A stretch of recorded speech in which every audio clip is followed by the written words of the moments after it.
everybody. Thank you for joining us. I'm Larry Little. COVID-19 has impacted all of us in some kind of way, but some communities have been hit harder than others. And this morning, we begin with the focus on the county's efforts, mainly in East San Jose and South County, to combat COVID-19 and educate business owners and communities on slowing the spread of COVID-19. I'm joined this morning by Melina Torres from the Business Engagement Team, and in just a few moments she will be sharing information on this new outreach program.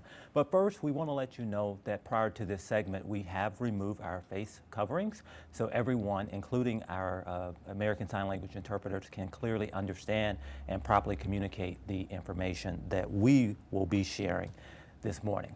Thank you for being here. Thank you so much for having me, Larry. I know my team's very excited to finally get the word out there and let businesses know that we're there for them, there to help them. Yeah.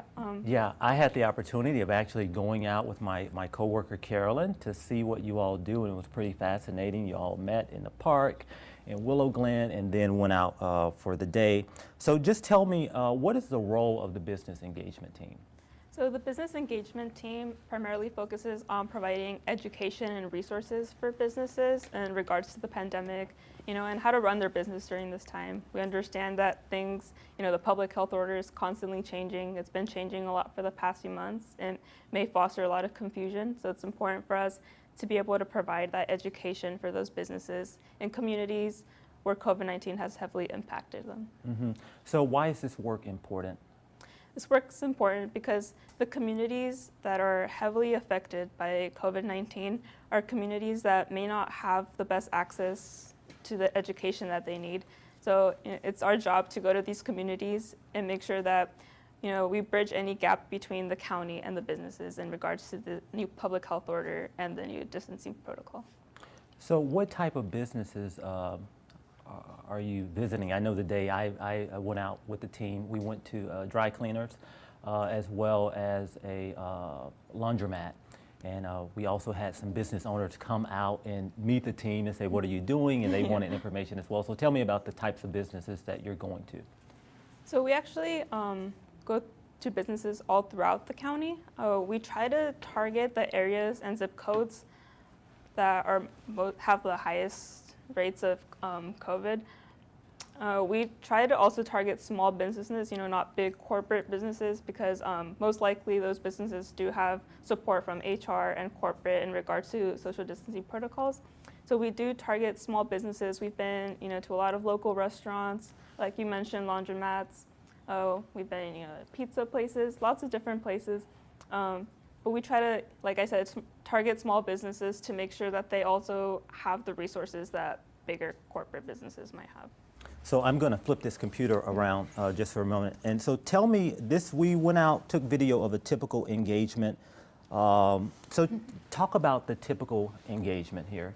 Yeah, so we'll start off by walking into a business. We'll ask to speak to a manager. If a manager is not available, we mention that it's equally important to talk to the employees so they're aware of the protocol. One of the main things that we check when we go into the business is to make sure that they have the social distancing protocol form filled out, which is that form with the green check mark. And depending on whether the business or not has it, that really helps to guide our conversation. If they don't have the protocol form, we'll educate them on where to obtain it. And later, when I'm going over the specific resources we give them, I'll show you where we guide them to get the social distancing protocol. And if they do have the protocol form, we'll commend them for complying with county guidelines. We'll also observe the business and make sure, there's foot markings in place to show social distancing, make sure that the employees and clients are wearing masks. And we also have conversations with the employees in regards to how they're feeling. Do you feel safe, concerned, or scared in the workplace? Do you feel that your business is doing everything possible to stay safe?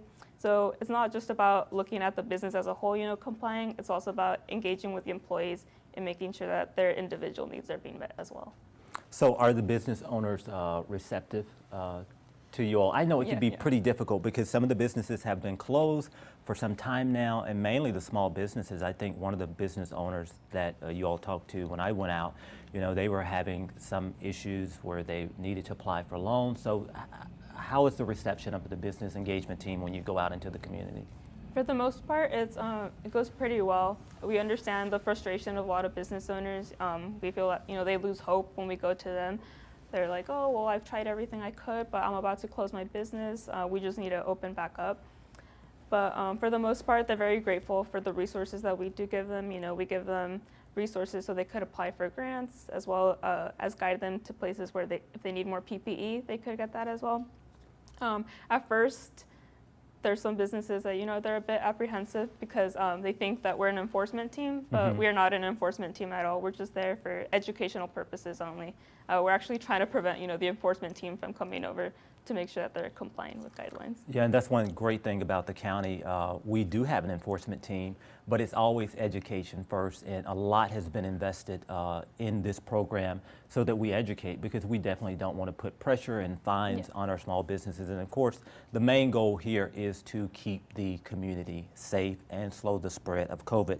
So, of course, every time there is a disaster or a pandemic, which we've never had like this, in this magnitude before, you have fraud. So there could possibly be someone posing as someone from the business engagement team going out to the community. So what can business owners look for to verify that it's actually somebody from the business engagement team? Yeah, absolutely. That's understandable. The business team, we do carry badges with us, and in that badge, it'll have our photograph and our name. And what the business can do is ask for the name, ask for the employer. We're with Working Partnerships USA, and they can also call the phone number at the bottom of the badge, which is the business call center, and then they can ask them for our names to verify that we're with the business engagement team. Okay, so when a business is apprehensive about someone coming in, just say again what they can do. Yeah, so they could go ahead and call that number at the bottom, the business call center. They can ask for the name, which should be on the badge, our name, the name of the employer. It's Working Partnerships USA. And with that business call center, they can just verify that we're part of the business engagement team. Okay, so talk about some of the resources that you provide for these businesses when you go out. Yeah, absolutely. We carry these little COVID kits with us that we provide to every business. We start off by mentioning this postcard. And like I stated earlier, the first thing that we check in a business is to make sure that they have the social distancing protocol form, which is this green check mark right here. And if the business doesn't have it, we tell them, it's okay, we're not here to punish you or fine you. You just visit this top website, which is covid19prepared.org. It takes about 10 minutes to fill out. It just asks for the basic information of the business, and as well as a checklist that they have to check off just to make sure that they're complying with all the county guidelines. And then this postcard also has the business call center number. That's the one I mentioned earlier from our badge, just in case they have any questions in regards, to whether they need help with loans or any other financial need. They can call the business call center as well. And this postcard also has other information in regards to where to access free testing and what to do if an employee does test positive for COVID-19. And this postcard is more for the business as a whole. We also do provide this SEC CAN hotline number, and this is for more like individuals and employees that may need help with food, housing, or unemployment, because we understand this pandemic has hit hard to everyone, so the individual needs of the employees are important as well. Awesome.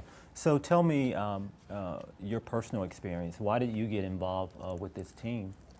I feel like part of being young is having an ambition and desire to, make a difference in the world and do well. And I really wanted to get involved somehow. And I realized that if I really wanted, to make a difference somewhere, I had to start in the community, in my own local community. I was born and raised in San Jose. So joining this team was very rewarding because I got to visit places, that I grew up visiting, and being able to help them out. That's been the best part for me. It is awesome to be able to serve the community. I wasn't born and raised in San Jose, but I got here as fast as I could. Thank you for being here and sharing all of this helpful information, very important information today. Okay, thank you so much for having me. Yes, thank you. All right, Facebook Live in Spanish comes up at 11 o'clock, and also we have Facebook Live in Vietnamese on Thursdays at 10 a.m. You can go to our website at SCC Free Test for all of the testing locations that we have across the county. Also, free flu shots. We want to get our flu shots. We don't want to be dealing with COVID and flu at the same time. So you can get flu shots tomorrow beginning at 9 a.m. until 4 p.m. at 2400 Moore Park Avenue here in San Jose. Again, that's 2400 Moore Park Avenue here in San Jose. Also, temperatures are expected to rise through on Sunday, so it's going to be very hot. You want to be aware of that. Those hot temperatures will continue through next week. So stay tuned to our social media platforms for information regarding if there will be cooling centers. That's all the information we have for today. We will see you back here on Monday at 10 a.m. Thanks for joining us. Have a safe weekend.